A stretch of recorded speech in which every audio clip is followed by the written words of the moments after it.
येरती ऐक माया बद्ध महायोग पीठे तटे भीमरथ वरम पुंडली काय धातु मुनिंद्रे समागस्तिष्ठम तमानंद कंदम परब्रह्मलिंगम भजे पांडुरंग पांडुरंगा करू प्रथम नमन पांडुरंगा करू प्रथम नमन पांडुरंगा करू प्रथम नमन पांडुरंगा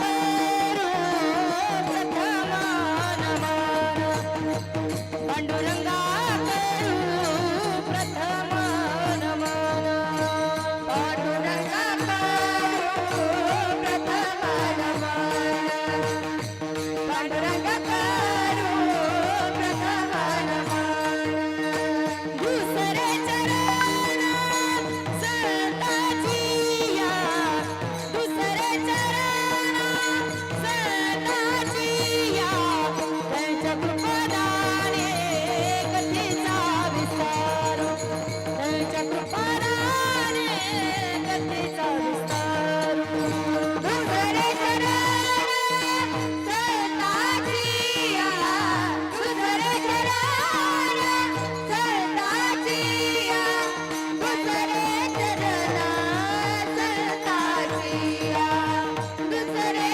चरण संताजिया त्यांच्या कृपादाने कथेचा विस्तार त्यांच्या कृपादाने कथेचा विस्तार पांडुरंगा करू प्रथम नमन दुसरे चरण संताजिया दुसरे चरण संताजिया पांडुरंगा करू प्रथम नमन दुसरे चरण संताजिया त्यांच्या कृपादाने कथेचा विस्तार बाबाजी गुरुनाथ तुका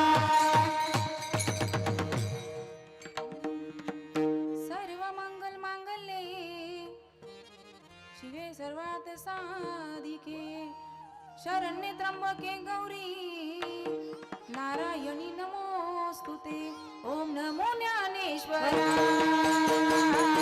ओम नमो ज्ञानेश्वरा ओम नमो ज्ञानेश्वरा ओम नमो ज्ञानेश्वरा ओम नमो ज्ञानेश्वरा ओम नमो ज्ञानेश्वरा ओम नमो ज्ञानेश्वरा ओम नमो ज्ञानेश्वरा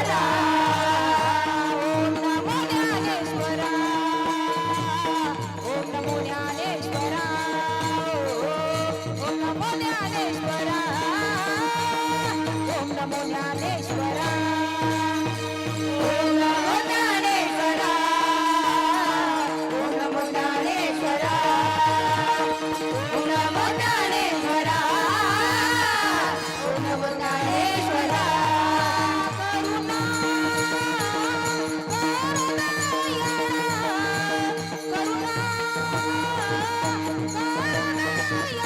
करुणा करुण करा चराचरी हे दुःख भंजन मारुती नंदन हे दुःख भंजन मारुती नंदन जन्म जन्म दी जो मोहे वृंदावन को बास श्री राधे वृंदावन को बास विठ्ठल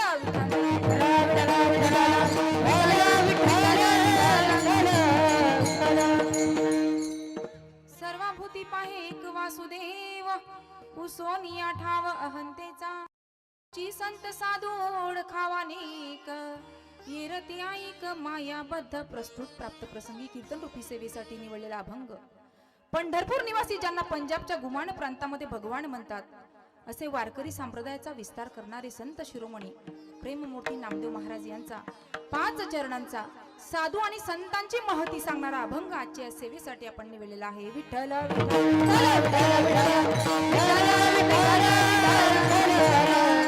या अभंगामध्ये नामदेव राय म्हणतात खरा साधू आणि संत कोणाला म्हणावं की जे सर्वांच्या ठाई एक भगवंताला एक वासुदेवाला पाहतात तेच खरे साधू आणि संत त्या ठिकाणी म्हटले जातात. एका साधकाने विचारलं, म्हणले महाराज तुम्ही सांगताय खरंय, पण मग जो सर्वांच्या ठाई एक वासुदेवाला पाहतो तोच खरा त्या ठिकाणी संत आणि साधू तेच असतात का? महाराज सांगतात, म्हणले अरे बाबा, जे आपल्यातली माया बाजूला सारतात, ज्यांना धन पाहिल्यावर सुद्धा नकोस वाटतं, जे धनाला दगड धोंडे समजतात, 9 प्रकारच्या रत्नाला दगड धोंडे समजतात, तेच खरे साधू संत त्या ठिकाणी म्हटले जातात. एवढंच नाही, जे आपल्यातला काम क्रोध बाहेर काढून टाकतात आणि आपल्या हृदयाच्या आतील मंदिरामध्ये शांती क्षमा राबवितात, तेच खरे साधू आणि संत म्हटले जातात. आणि खऱ्या साधू संतांची ओळख जर म्हटलं तर ते एक क्षण सुद्धा भगवंताला विसरत नाही. नामा म्हणे नाम गोविंदाचे वाचे, विसंबेना त्याचे क्षण मात्रे विठ्ठल विठ्ठल.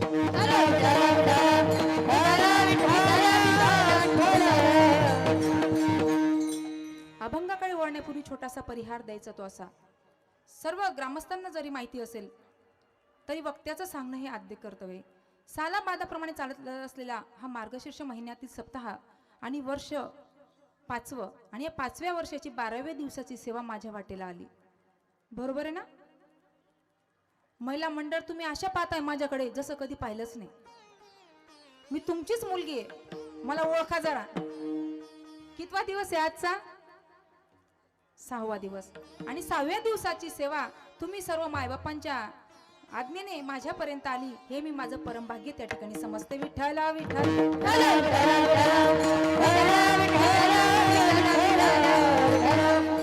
आज मी तुमच्या समोर बोलते व्यासपीठावर उभं राहून. या व्यासपीठापर्यंत ज्यांनी मला आणलं असे माझे गुरुवर्य हरिभक्तपरायण ज्ञानेश्वर माऊली सातगावकर महाराजांचे खूप खूप त्या ठिकाणी मनापासून आभार. एवढंच नाही, माऊलींनी मला व्यासपीठापर्यंत आणलं, पण व्यासपीठावर ज्यांनी उभं केलं ते म्हणजे माझे पती हरिभक्तपरायण योगेश महाराज धामणगावकर, तुमचे जावई. त्यांचेही मनापासून आभार. या ठिकाणी कार्यक्रमासाठी ज्यांची उपस्थिती आहे असे आमचे मृदुंगाचार्य, माझे मानसबंधू गुरुबंधू भागवत महाराज असतील नगरदेवडेकर. इकडे आमच्या भगिनी रुपालीताई गायधनी होत्या, यावर्षी ठोंबरे झाल्या. या सप्ताहाचं एक वैशिष्ट्य आहे, जो कीर्तनाला येतं जर लग्न झालेलं नसलं पुढच्या वर्षी लग्न करूनच येतात. गायनाचार्यांचं तसंच होतंय, म्हणून प्रियंकाला जरा लवकर बोलवली म्हणजे 2-3 वर्ष आपल्याला कामात येईल. इकडे आमची दिदी प्रियंका दिदी, पहिलंच वर्ष दिदीचं या ठिकाणी आहे, दिदीचेही मनापासून आभार.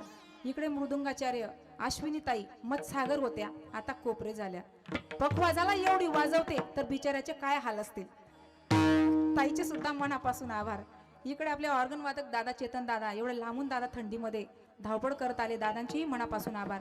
आपले साऊंड सिस्टीम वाले दादा, माझे मानस बंधू बापू महाराज, बापूने मारली दांडी पण आपला आनंद भाऊ आहे इथं, त्यामुळे त्यांचे मनापासून आभार. आपले युट्यूब चॅनलवाले दादा असतील, दादांचेही मनापासून आभार. आणि तुमचे तर जेवढे आभार मानले तेवढे कमीच आहेत. तसं सांगायला गेलं तर महाराजांनी मला ताकीद दिली आहे, तुना मायरना लोकेचं नाव अजिबात काढा नाही. म्हटलं का बरं महाराज? तेच नाही म्हणा धोंडासकरांनी म्हणे यंदा, पण मी समजावलं चिंता करू नका. म्हटलं पुढच्या वर्षी डबल धोंडा भेटणार आहे, त्याच्यामुळे यावर्षी काही दिला नाही त्यांनी. म्हणून तुम्ही सर्व सज्जन मायबाप, एवढंच नाही तर या ठिकाणी खूप लांबून लांबून मंडळी त्या ठिकाणी आली. डोलीहून आमचे मामाश्री बबन साहेब सुद्धा या ठिकाणी, त्यांच्या धर्मपत्नी, परत सोबत बरीच मंडळी त्या ठिकाणी आली. निमगोडून आमचे आबा आलेत, आपले परिसरातून चिंचकडे असेल, खडकदेवडा असेल, इकडे तारखेडा असेल, गार्डन असेल, जारगाव असेल, गोराखेडा असेल, सामनेर असेल, अंतोर्ली असेल, म्हणजे बरीच. आणि माहिती काही सर्व तर माझे माहेर आहेत, पण आज मला एक नवीन माहेर भेटलं, ते म्हणजे लासुरे. तिथली ही मंडळी या ठिकाणी उपस्थित आहे. बरीच मंडळी आली. आमचे पितृस्थानी असणारे सावता महाराज बाबा सुद्धा या ठिकाणी उपस्थित आहे. बाबांचे सुद्धा मनापासून त्या ठिकाणी आभार. एवढंच नाही, आमचे कारभारी महाराज खरंच मुलगी मानलं तर मुलीसारखं, मुलीच्या घरी जे कर्तव्य करायला पाहिजे ते करतात. तुम्ही आल्या नाही एक दिवस पण पोळ्या करू लागायला, आणि लांबून मुलगी म्हणतात पण येत नाही. त्या ठिकाणी महाराजांचेही मनापासून आभार. एवढंच नाही तर गावात ज्यांनी माझ्या डोक्यावर पहिला आशीर्वादाचा हात ठेवला असे माझे पितृस्थानी असणारे मधुकर नाना सुद्धा या ठिकाणी उपस्थित असतील की नसतील, आज बहुतेक काल आले होते. आमचे श्रीराम नाना असतील, आपले श्रीराम बापू असतील, अशोक आप्पा असतील, कुमावत आप्पा असतील, सगळीच मंडळी. इकडे आमचे मानस बंधू सोपान दादा असतील, आमचे एकनाथ अण्णा असतील, ग्रामशोक आप्पा असतील, चौधरी सर असतील, सगळेच भवानी स्टीलचे मालक सुरेश शेठ ते सुद्धा या ठिकाणी उपस्थित आहे. सगळ्यांची नावं घेते. माझ्या भावांची इच्छा होती महाराजांचा धोंडा करू, बहिणीचा, पण बायांच्या पुढे चाललं नाही. कारण कसं असतं, चॉबी त्यांच्याकडे असते. माझे भाऊ गरीब आहेत. तसं काही नाही बरं का, माझे भाऊ जाया पण खूप चांगले आहेत. मी नशिबान आहे की माझं माहेर पाचोरा आहे. मी कुठेही स्वाभिमानाने सांगते की माझं माहेर पाचोऱ्याचं आहे. माहेर पाहिलं तर बामरूडचं आहे, पण मी बामरूडचं नाव काढत नाही, कारण त्यांनी मला व्यासपीठापर्यंत आणलं नाही, म्हणून मी त्यांचं नाव काढत नाही. मी फक्त नाव काढते ते माझ्या या मूळ माहेराचं. म्हणून तुम्ही सगळेजण त्या ठिकाणी आम्हाला दोघांना सांभाळून घेतात, हेच मला खूप कौतुक आहे. आणि मला तरी वाटतं की भविष्यात तुम्ही असंच काहीतरी आम्हाला सांभाळून घ्यायला पाहिजे. पैसे नाही दिले चालेल, पण आशीर्वाद मात्र आमच्या पाठीशी ठेवा.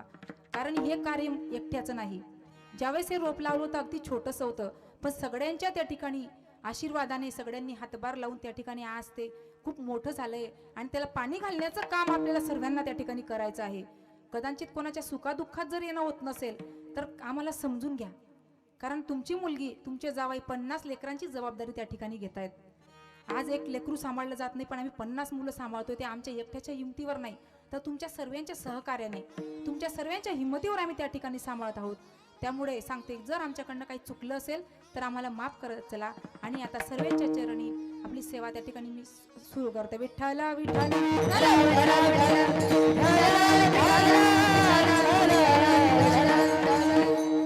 या ठिकाणी नामदेवराय सांगतात की खरं साधू संत कोणाला म्हणावं, पण आज या कलियुगामध्ये लोकांना साधू आणि संत देव हे कळत नाही. बरेच लोक म्हणतात की देव आहे मग आम्हाला दिसत कसा नाही. विज्ञानवादी लोक तर सांगतात की आम्हाला जे दिसतं आम्ही त्यालाच त्या ठिकाणी सत्य मानत असतो. आता मला सांगा, एवढे जप तप करून बरेच लोक गेले, यांना कुठून देव दाखवायचा? मी तुम्हाला एक प्रश्न विचारेल. बरेच जण म्हणतात ताई आम्ही एवढा देव धर्म करतो, एवढा देव देव करतो, मग आम्हाला देव दिसत कसा नाही? मला सांगा, हवा दिसत नाही मग ती नाही का? महिला मंडळ फक्त माना जरी हलवला तरी मला कळेल. हवा दिसत नाही मग ती नाही का? आहे ना. फुलातला सुगंध दिसत नाही मग तो नाही का? आहे ना. आता ही वायर आहे, लाईट लागलाय, मग ते वायर मध्ये करंट दिसत नाही म्हणून नाही का? जर तुम्हाला वाटत असेल करंट नाही तर घरी जाऊन वेल्डर मधनं पिना काढून बोट घालून बघा, मग आपल्याला कळेल त्या ठिकाणी देव आहे की नाही. म्हणून महाराज म्हणतात देव आहे आणि तो एकच आहे. आपुला तो एक देव करुणी घ्यावा, आपुला तो एक देव करुणी घ्यावा, आपुला तो एक देव करुणी घ्यावा, आपुला तो एक देव करुणी घ्यावा, आपुला तो एक देव करुणी घ्यावा, आपुला तो एक देव करुणी घ्यावा, आपुला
दुःखाची जराती हे रती माईके दुःखाची जराती हे रती माईके दुःखाची जराती. या ठिकाणी माझ्याकडनं 2-3 नावं सुटले. या ठिकाणी माझे गुरुबंधू परमेश्वर महाराज सुद्धा या ठिकाणी उपस्थित आहेत. महाराज किशोर महाराज असतील, इकडे आमचे पौरीहून सुद्धा दादा आलेले आहेत, मोंढळ्याहून मंडळी आलेली आहे, निमगुडहून बोलली मी निमगुड आमच्या द्वारका मावशी मंडळून आल्या, आमच्या त्या ठिकाणी ते शोभाई आहेत. सर्वांची नावं त्या ठिकाणी नंतर अजून घेणार आहे. राग मात्र येऊ देऊ नका माझा. विठ्ठल विठ्ठल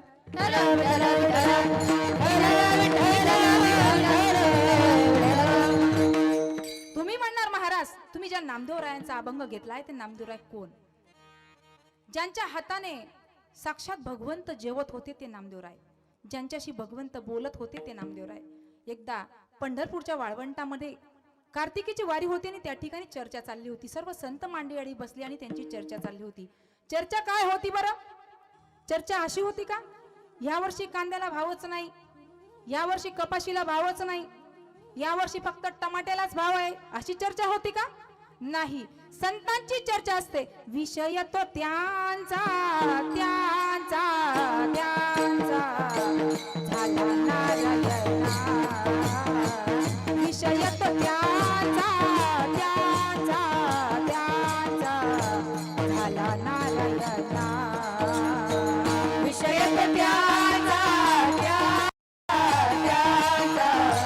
झाला नारायण, विषय तो त्यांचा त्यांचा त्यांचा झाला नारायण, विषय तो त्यांचा त्यांचा त्यांचा झाला नारायणा, विषय तो त्यांचा त्यांचा त्यांचा झाला नारायणा, विषय तो त्यांचा त्यांचा त्यांचा झाला नारायण, विषय तो त्यांचा त्यांचा त्यांचा झाला नारायण. नावळे जनार्दन माता पिता, नावळे जनार्दन माता पिता, नावळे जनार्दन माता पिता, नावळे जनार्दन माता पिता, विषय तो त्यांचा त्यांचा त्यांचा झाला नारायणा, विषय तो त्यांचा त्यांचा त्यांचा झाला नारायणा, विषय तो त्यांचा त्यांचा त्यांचा झाला नारायण, विषय तो त्यांचा त्यांचा त्यांचा झाला नारायण. संत हे देवाविषयी बोलतात. संतांची चर्चा ही देवाविषयीच चालते, पण तुम्ही आम्ही मात्र कधी देवाविषयी बोलत नाही. एकत्र आलो तर आपण समोरचा व्यक्ती जर जात असला आणि एका ठिकाणी जर प्रत्येक गावाला एक कुटडवट असतो, तिथं जर 2-4 जण बसले आणि 2-4 जण जर जात असले तर ते त्यांच्याविषयी चर्चा करतात. आणि हे काम पुरुषांपेक्षा महिलांना जास्त जमतं. कारण महिलांचं जर पाहिलं तर या गोष्टीत महिलांचा 1 नंबर लागतो.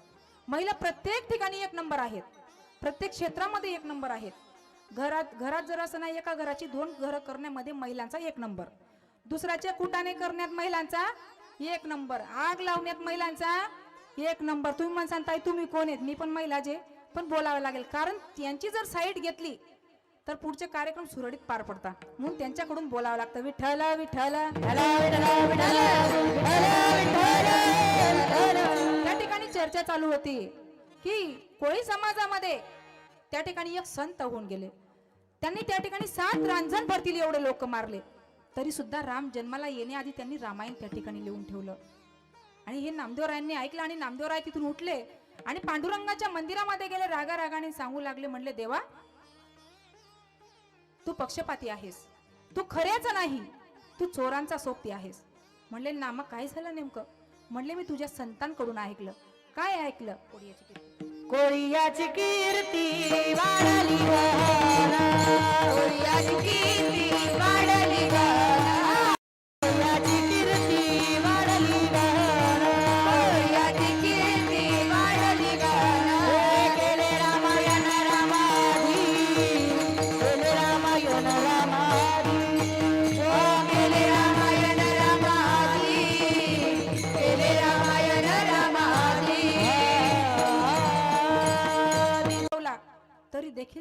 त्या ठिकाणी सहकार्य केलं आणि तू त्याचंच ऐकतोस. म्हणले नामा नेमकं तुला म्हणायचं तरी काय आहे? म्हणले देवा शतकोटी तुझे रचिना भंग, शतकोटी तुझे रचिना भंग, शतकोटी तुझे रचिना भंग, शतकोटी तुझे रचिना भंग, शतकोटी तुझे रचिना भंग, शतकोटी तुझे रचिना भंग, शतकोटी तुझे रचिना भंग, शतकोटी तुझे रचिना भंग. मने पांडुरंग ऐका नामा, मने पांडुरंग ऐका नामा, मने पांडुरंग ऐका नामा, मने पांडुरंग ऐका नामा. शतकोटी तुझे रचिना भंग, शतकोटी तुझे रचिना भंग, शतकोटी तुझे रचिना भंग, शतकोटी तुझे रचिना भंग, शतकोटी तुझे रचिना भंग, शतकोटी तुझे रचिना भंग, शतकोटी तुझे रचिना भंग, शतकोटी तुझे रचिना भंग. शतकोटी तुझे रचिना भंग, मने पांडुरंग, मने पांडुरंग शतकोटी तुझे रचिना भंग, मने पांडुरंग ऐका नामा. या ठिकाणी नामदेवराय सांगतात म्हणले देवा मी सुद्धा त्या ठिकाणी तुझे अभंग रचल्याशिवाय राहणार नाही, शतकोटी अभंग मी त्या ठिकाणी रचल्याशिवाय राहणार नाही. त्यावेळेस पांडुरंग सांगतात म्हणले अरे नामा महर्षी वाल्मिकींच्या वेळेस 1000 वर्षाचं आयुष्य होतं आणि ते तुम्ही सर आता किती आहे तुम्हीच सांगतात ना. नरदेह दुर्लभ जाना, नरदेह दुर्लभ जाना, नरदेह दुर्लभ जाना, नरदेह दुर्लभ जाना. शतवर्षाची गणना, शतवर्षाची गणना, शतवर्षाची गणना, शतवर्षाची गणना. त्यामध्ये दुःख यातना, त्यामध्ये दुःख यातना, त्यामध्ये दुःख यातना, त्यामध्ये दुःख यातना. तुम्ही ऐका मधुसूदना, तुम्ही ऐका मधुसूदना, तुम्ही वासुदेव वासुदेव म्हणा, तुम्ही वासुदेव वासुदेव म्हणा, तुम्ही वासुदेव वासुदेव म्हणा, तुम्ही वासुदेव वासुदेव म्हणा. तुम्ही वासुदेव वासुदेव म्हणा, तुम्ही वासुदेव वासुदेव म्हणा, तुम्ही वासुदेव वासुदेव म्हणा, तुम्ही वासुदेव वासुदेव म्हणा.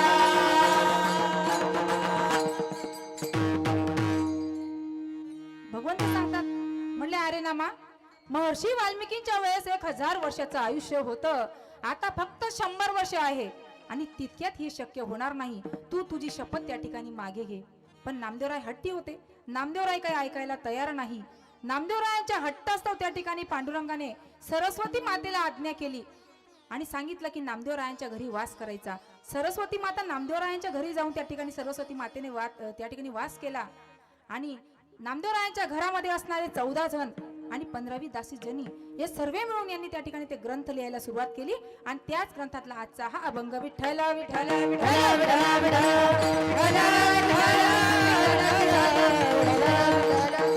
तुम्ही म्हणणार महाराज देव आहे तर मग तुम्ही ज्या नामदेवरायांचा अभंग घेतला आहे त्यांनी देव बघितला आहे का?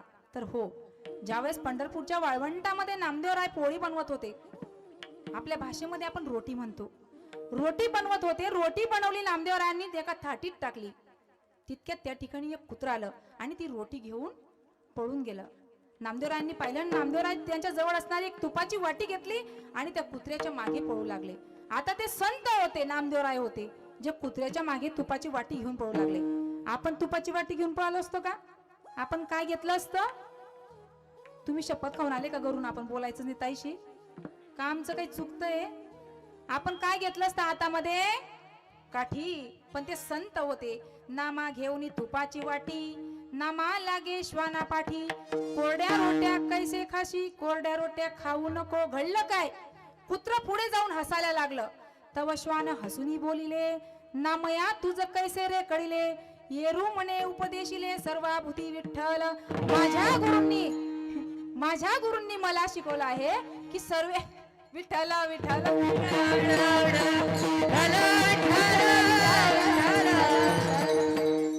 माझ्या गुरूंनी मला सर्वांच्या ठाई त्या ठिकाणी भगवंताला पाहायचं शिकवलं आहे. जे जे देखिले भूत ते ते मानिजे भगवंत. जिथं भूतामध्ये सुद्धा देव पाहायला शिकवलाय. आपण तुम्हाला एक सांगते, भूत आहे हे आपण मान्य करतो, बरोबर आहे ना? भूत आहे ना, भूत आहे हे मान्य करतो. भूत कुठे असतं बरं? बोलत चला, चुकीचं असो बरोबर असो बोलत चला, बोलतं चालतं राहा, कारण आपल्याला गप्पा मारायला वेळ भेटत.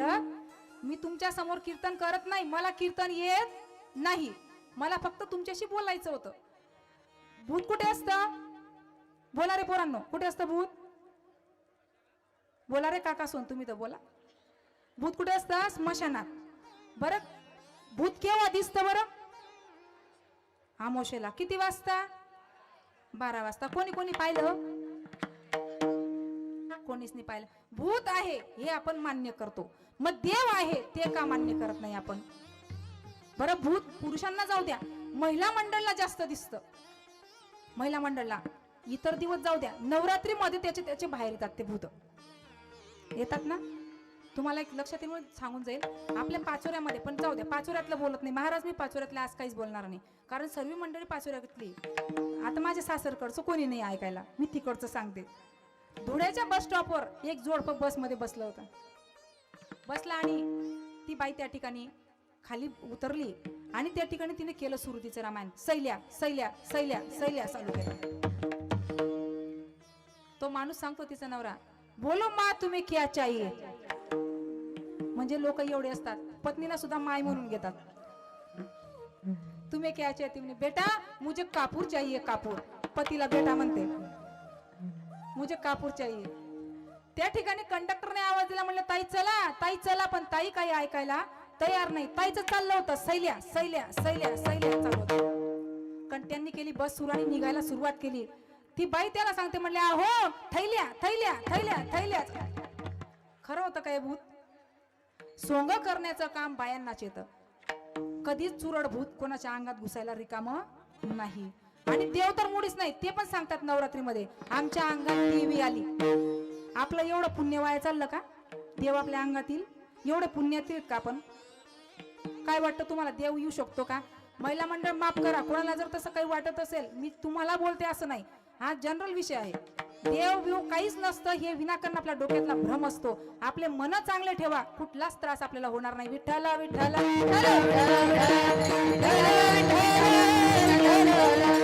संत हे सर्वांच्या ठाई भगवंताला पाहतात, देवाला पाहतात. एक सुंदर उदाहरण त्या ठिकाणी नाथ महाराजांचं आहे. ज्यावेळेस नाथ महाराज रामेश्वरवरनं काशी विश्वनाथाला कावडीने पाणी घेऊन जात होते, हजारो किलोमीटरवरनं चालून आले. थोड्याच अंतरावर त्या ठिकाणी काशी विश्वनाथांचं मंदिर होतं आणि नाथ महाराजांना त्या ठिकाणी एक पाण्या वाचून तडफडणारं गाढव दिसलं. नाथ महाराजांनी आपला रस्ता त्या ठिकाणी वळवला त्या गाढवाकडे पाणी पाजण्यासाठी. सोबतची मंडळी सांगू लागली, म्हणले अहो नाथ महाराज, आपण 1000 किलोमीटरवरनं या ठिकाणी आलोय, आता काशी विश्वनाथांचं दर्शन आपल्याला होणार आहे, तर तुम्ही चला लवकर. नाथ महाराजांनी ऐकलं नाही. आता ते नाथ महाराज होते, ते 1000 किलोमीटरवरनं येऊन सुद्धा गाढवाला पाणी पाजण्यासाठी त्या ठिकाणी थांबले. त्यांच्या जागी आपण असतो, आपण गेलो असतो का गाढवाला पाणी पाजायला? नाही.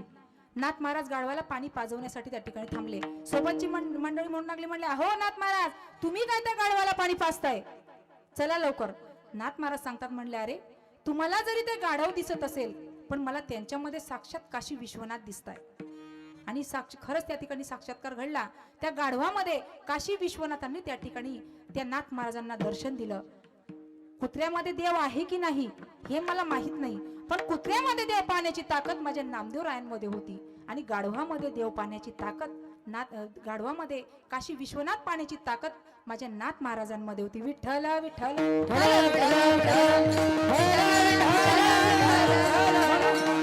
संत हे सर्वांच्या ठाई देवाला पाहतात. माऊली तर म्हणतात ना हरिपाठामध्ये, सर्व घटी राम देहा देही एक, सूर्य प्रकाशक सहस्र रश्मी. जसे हजारो घट जर पाण्याने भरले, हजारो घागरी जर पाण्याने भरल्या आणि सूर्य जर वर आला, तर त्या हजारो घागरींमध्ये हजारो सूर्य त्या ठिकाणी दिसतात. पण मला सांगा, सूर्य 1000 आहेत का? नाही, सूर्य एकच आहे. तसा देव सुद्धा एकच आहे. जनाबाई महाराज म्हणतात ना, देव नटला नाना परी, भरुणी उरला चराचरी. त्या ठिकाणी जनाबाई महाराज म्हणतात की आम्ही सर्वांच्या ठाई देवाला पाहतो, सर्वांमध्ये आम्ही देवाला पाहतो. गीतेमध्ये भगवान श्रीकृष्ण सांगतात ममेवांशो जीवलोके जीवभूता सनातन. आणि म्हणूनच महाराजांना म्हणावं लागलं अभंगाच्या पहिल्या चरणात, सर्वभूती पाहे एक वासुदेवा. सर्वभूती पाहे एक वासुदेवा. सर्वभूती पाहे एक वासुदेवा. सर्वभूती पाहे एक वासुदेवा. सर्वभूती पाहे एक वासुदेवा.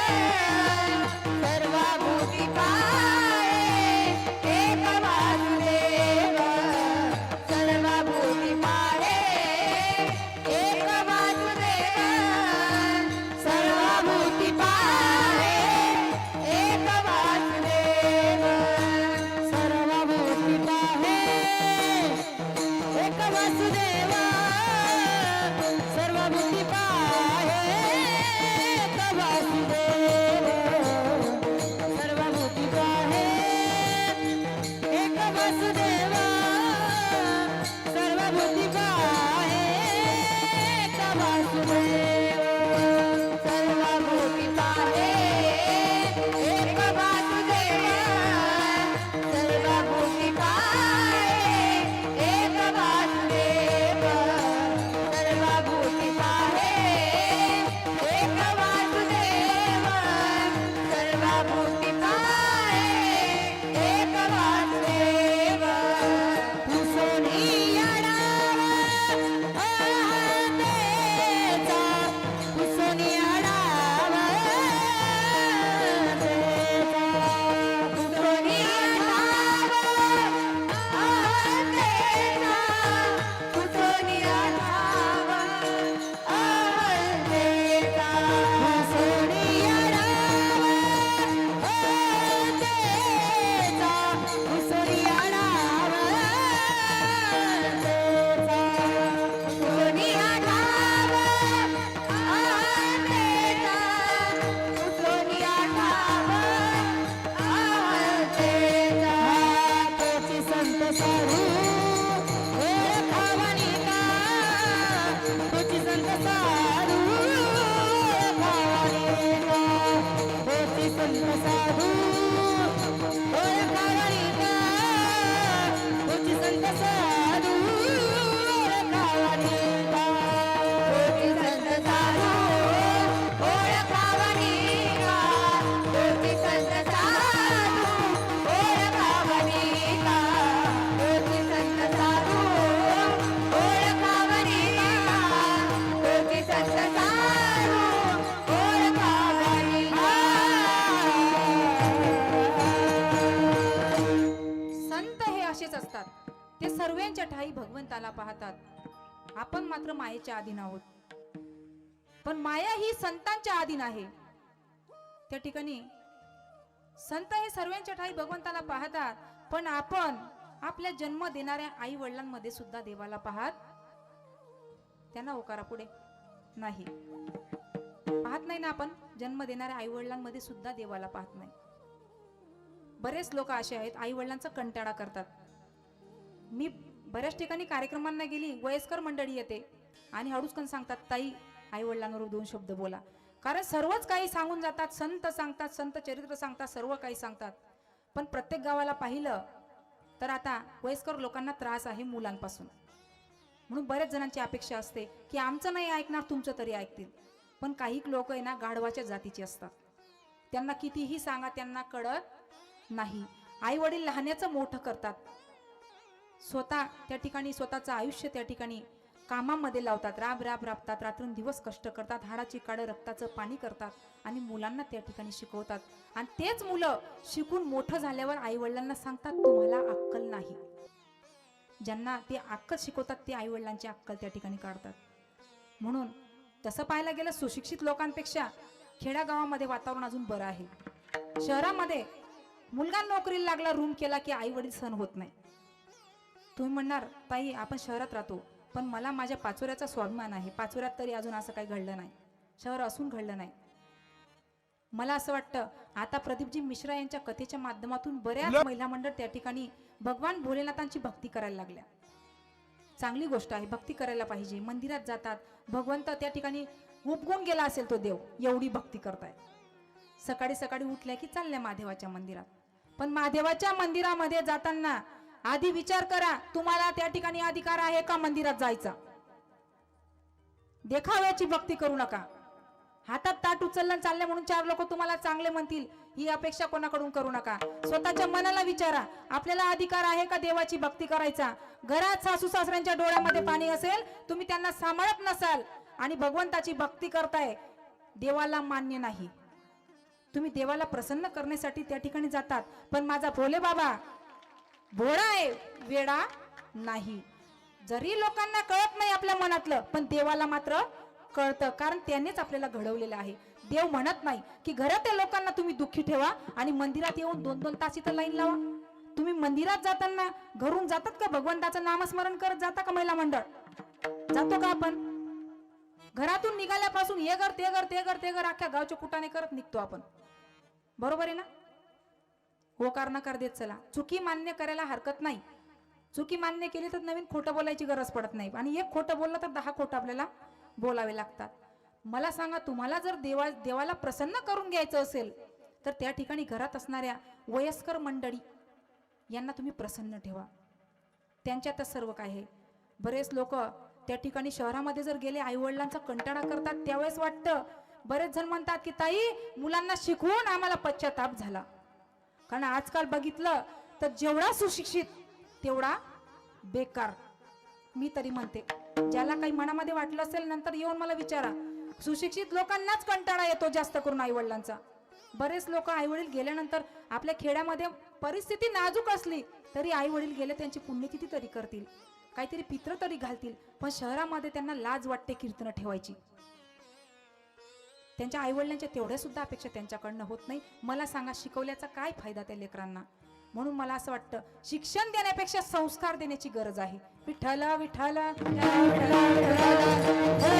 संत हे सर्वांच्या ठाई देवाला पाहतात. आपण सख्या जन्म देणाऱ्या आई वडिलांमध्ये देवाला बघत नाही. एवढंच नाही तर सगळ्या भावामध्ये सुद्धा आपण देवाला बघत नाही. त्या ठिकाणी भावाभावांमध्ये भांडण कशासाठी? पैशांसाठी, प्रॉपर्टीसाठी. म्हणून त्या ठिकाणी आपण सर्व मायेच्या अधीन त्या ठिकाणी आहोत. तुमच्या लक्षात येईल एक उदाहरण त्या ठिकाणी सांगून जाईल. एक जोडपं बसलं होतं. त्या पत्नीने आपल्या पतीला सांगितलं, म्हणलं का हो, आपल्याकडे 2च बिघे जमीन आहे, आपल्याला त्यात काय परवडत नाही. मला असं वाटतं आपण काहीतरी जोडधंदा करावा. पतीने सांगितलं. म्हणले नेमकं काय? म्हणले अहो, माझ्या माहेराहून मी 2 तोडे सोनं आणलेलं आहे. आता मला सांगा, आताच्या परिस्थितीत 2 तोडे सोनं कोणी देईल का? बरं का, स्वस्त आहे का ते? का 10 रुपयाचा तोडा आहे? पण महिला मंडळ आपल्याला खोटं बोलायची सवय आहे. इकडनं खिसा कापून घेऊन जातात आणि तिकडनं माहेरचं नाव सांगतात. पण तुम्ही जर घरची लक्ष्मी दुसऱ्याच्या नावाने घरात घातली तर ती कधीच त्या ठिकाणी वास करत नाही. जे असलं तेच सांगायचं. पतीचा पैसा आहे, लग्न केलं आहे, त्यांचं कर्तव्य आहे पत्नीचं त्या ठिकाणी पूर्ण गरजा भागवायची. म्हणून इकडनं घेऊन जाण, तिकडनं माझ्या भाऊजायांना फक्त बोलत नाही, मी सर्वांना बोलते. नाही तर भाऊजायांनंतर मला राहायचं वर्षभर त्यांच्याच ताब्यात आहे. विठ्ठल विठ्ठल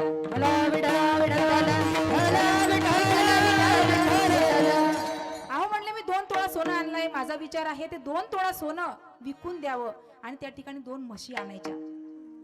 आणि 2 म्हशी आणल्या की त्यांचं दूध आपण डेअरीला लावू. 2च्या 4 त्याच्यावर आपण उचल घेऊ आणि 4 करू. 4 म्हशी राहिल्या तर मग त्यांचं दूध डेअरीला जाईल. थोडंसं घरी आणा, त्याच्यामध्ये मी थोडं पाणी टाकेल, बादली खंगाय खंगाय, पैसा संगाय संगाय. म्हणजे त्यांचा गल्ला वेगळा, त्यांचा वेगळा. त्या 4च्या 8 म्हशी त्या ठिकाणी करू आपण. 8 म्हशी झाल्या की त्यांचं दूध आपण हॉटेलला लावू. मोठ्या हॉटेलला लावलं की तुमची जुनी बॉक्सर गाडी विकून टाकू आणि नवी बुलेट गाडी घेऊ. आणि मग तुम्ही पुढे बसा, मी मागे बसते.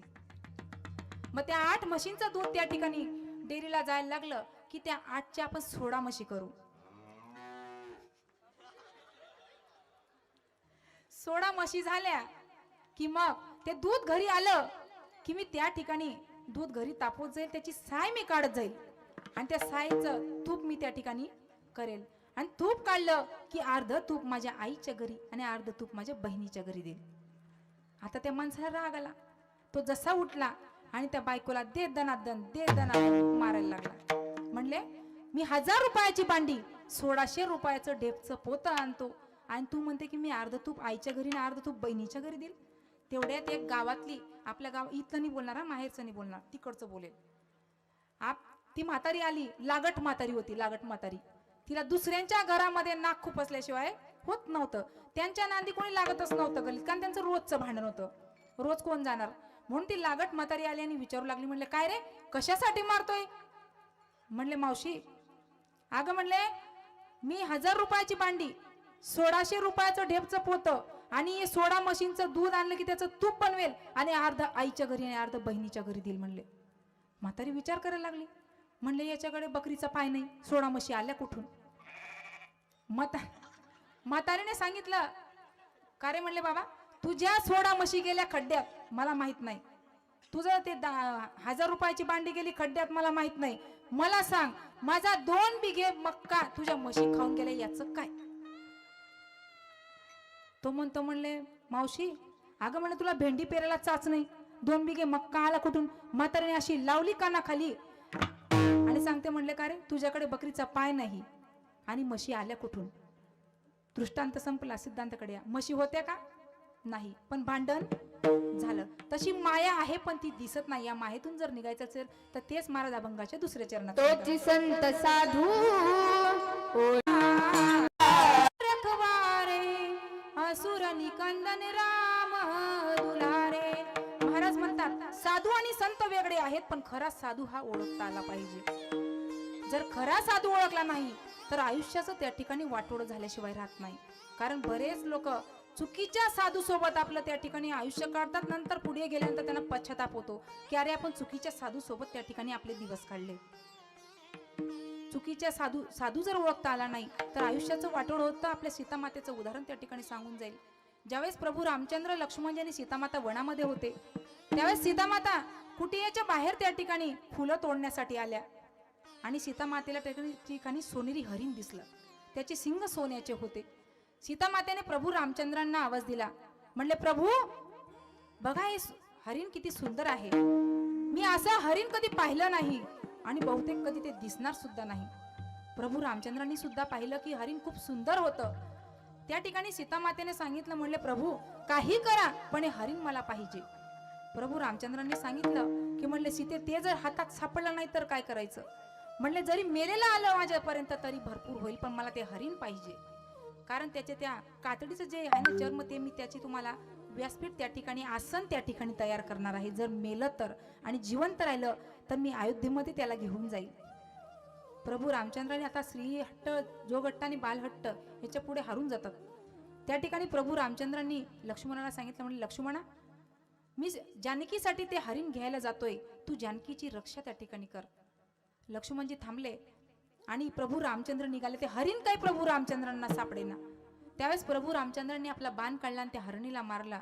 ते हरिण खाली पडलं आणि प्रभू रामचंद्रांच्या आवाजामध्ये लक्ष्मणा धाव, लक्ष्मणा धाव असा आवाज आला.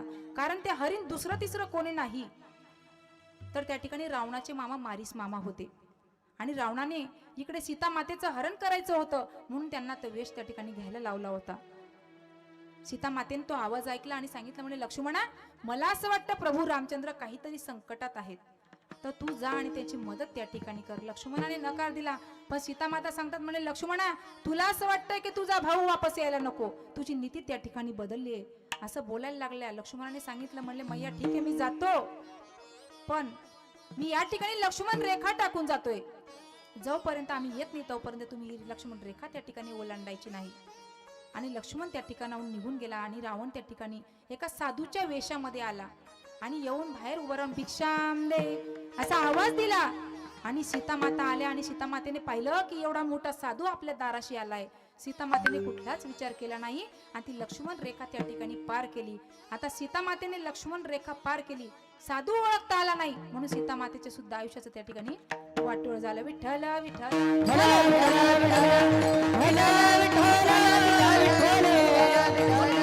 म्हणून या ठिकाणी खरा साधू आणि संत साधू ओळखता आला पाहिजे. मुक्ताबाई महाराज खड्या शब्दामध्ये सांगतात, वरी भगवा झाला नामे अंतरी वश केला कामे, त्याला म्हणून झाले संत झाले कथित बहुत, झाले कथित बहुत.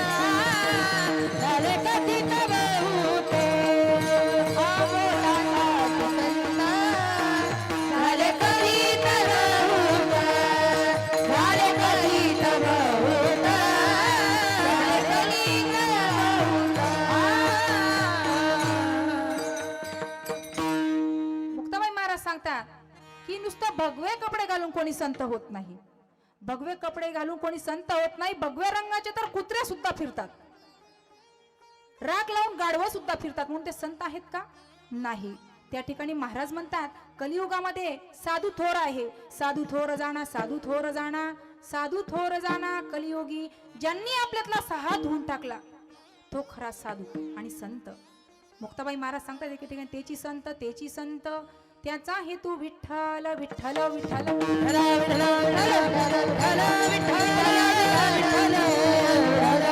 त्यांच्या जीवनातले विषयच नारायण असतात. तेच खरे साधू संत त्या ठिकाणी म्हटले जातात. आपण सर्व मायेच्या अधीन त्या ठिकाणी आहोत. तुमच्या लक्षात येईल म्हणून एक उदाहरण सांगून जाईल. एक बाई छोट्या मुलाला घेऊन जात असताना त्या मुलाने पाहिलं की एका माणसाला पोलीस त्या ठिकाणी घेऊन चालले होते. त्या मुलाने विचारलं, म्हणले आई हा कोण आहे? म्हणले बेटा तो चोर आहे, तो आरोपी आहे आणि त्याला पोलीस त्या ठिकाणी घेऊन चालले. मुलाने होकार दिला आणि पुढे जायला लागला. तेवढ्यात तिकडनं मंत्री चालला होता आणि मंत्री सोबत 10-5 पोलीस त्या ठिकाणी होते. मुलाने जोरात आवाज दिला, ए आई बघ मोठा चोर चाललाय. आईने सांगितलं, म्हणले बेटा तो चोर नाही, तो मंत्री आहे. तसं मुलगा खरंच बोलला होता. त्या ठिकाणी तो मंत्री आहे. जो आधी गेला तो पोलिसांच्या ताब्यात होता आणि आता जे जात आहेत मंत्री महोदय त्यांच्या ताब्यामध्ये पोलीस आहेत. असा अंतर आपल्यामध्ये आणि साधू संतांमध्ये आहे. विठ्ठल विठ्ठल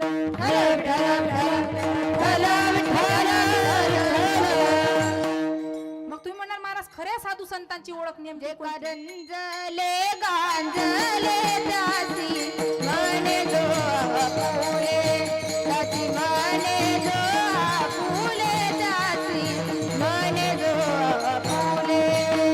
रंजले गांजले त्याची मने जो आपुले, त्याची साधू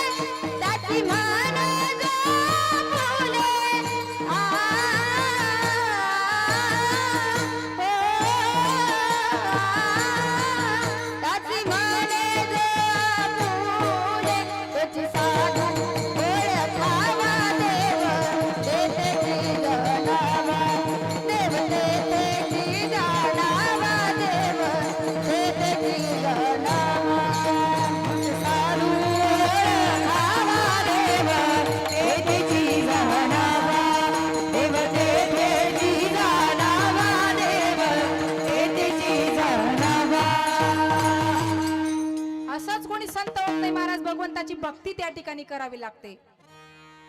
भगवंताला प्रसन्न त्या ठिकाणी करावं लागतं. आपल्याला तेवढा वेळ नाही भगवंताची भक्ती करायला. भगवंताविषयी प्रेम त्या ठिकाणी मनात जागृत करायला पाहिजे. भगवंताविषयी त्या ठिकाणी लगन आपल्या मनामध्ये लावून घ्यायला पाहिजे. लगन बरं का, लगीन नाही या, कारण पहिले तिकडे बँडचा आवाज येतोय. तुम्हाला वाटलं ताई लगीन बिगीन सांगत असेल. लगन लगन तुमसे लगा मैं